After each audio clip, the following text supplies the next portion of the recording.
Hi guys, it's Nikki, Creative Nikki's Homemade Crafts. Today I would like to teach you how to make the single crochet thermal stitch, or some people just call it a thermal stitch, or it's also known as the very thick crochet stitch.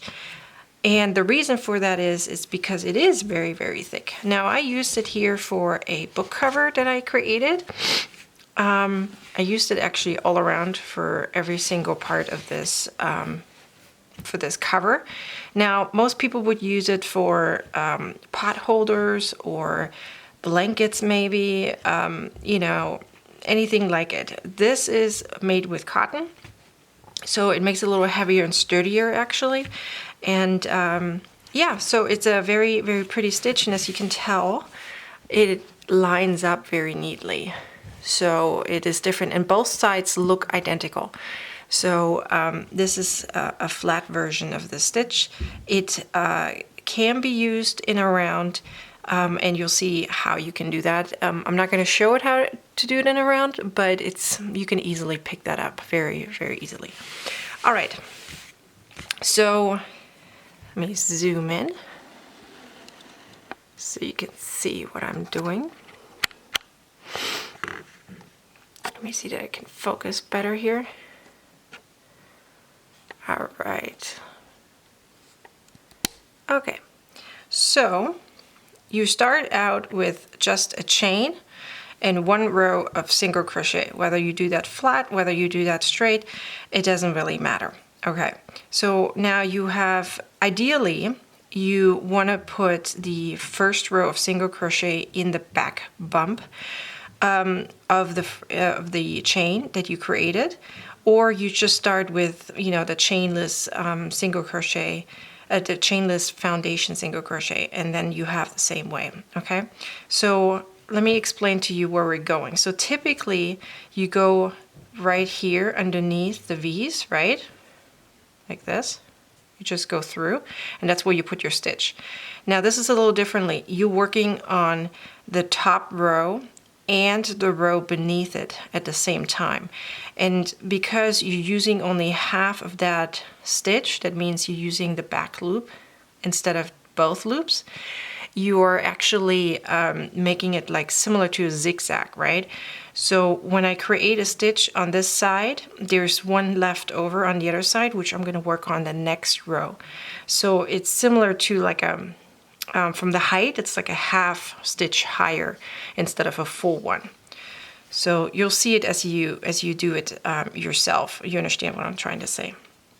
Okay, so you're going into the back loop right here, and then you're going into the loop that's right underneath. So you see that there's another V underneath.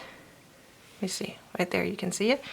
So that's why I'm saying you have to go into the back bump when you create the first row of single crochet. So go into that, so you have the other V, the other half of the V right here. So you're going again through the back loop of the first stitch and the loop underneath from the first row, or for your chain in this case. And then you just do a normal single crochet. Very easy. You're just doing it in a different location. And then you just keep going. So if you hold it sideways like me, it is very easy to see where you have to go. So these are the two parallel lines right there. Now I'm holding it sideways not just because of that, but it's also easier to hold it while you're doing the first several rows. It's really not that hard. It's just a single crochet. You're just doing it in a different location. Now the back, very back one, always is harder to see.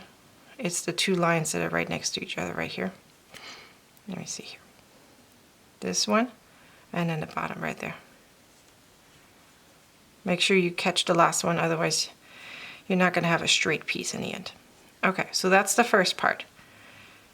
Chain one, and then you turned. I automatically turned. And then now you see, let me see, right here is that leftover, which was in that case, in this row, it was the front loop. When I turn it around, it's the leftover loop from that first row, right? So that's what we're going to use now. So again, you're going through the back loop right here of this row, the back loop, and then the leftover loop. Now the front loop here becomes the leftover loop for the next row. Okay, like this. Just going through those two loops that are right next to each other, so parallel from each other. And that's how you're doing your single crochet.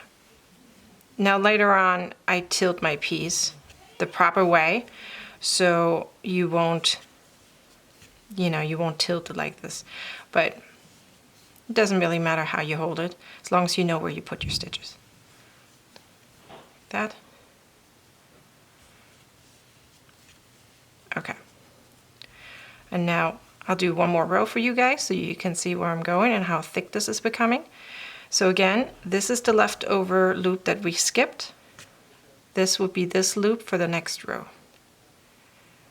And always back loop and then a leftover loop right here.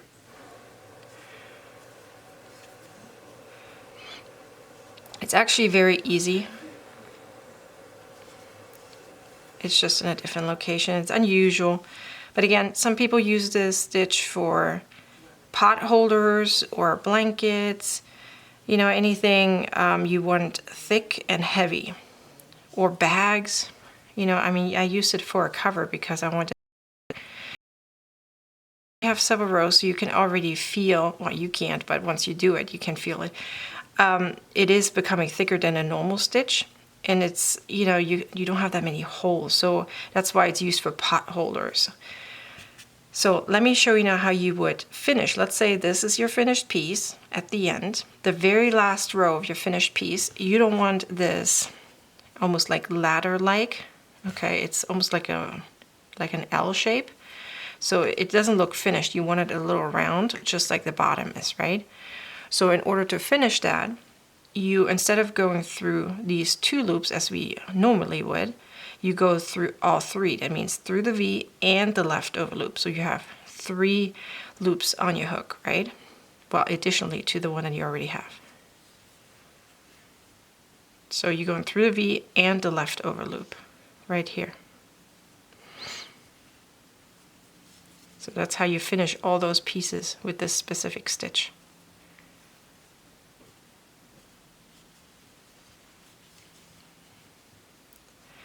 If you're interested, this yarn that I'm using right here is the Knit Picks Dishy yarn. It's 100% cotton and it's super soft. I don't have an affiliation with them, but I highly recommend them. And then this is how you finish your piece. So let me show you. Do you see that it's now nicely rounded? It looks almost similar to the bottom. It looks very neat and finished. So it is stretchy in both directions. It is nice and thick, and it's a beautiful stitch, and it has these little loops right here. It looks really pretty, and you have them on both sides. It looks identical on both sides. So if you do it in a round, you just have to remember that you're always going through that back loop. Now, if you do it in a round, obviously it's not gonna look the same on both sides, right? But you're always just going through the back loop and then the loop underneath that's left over.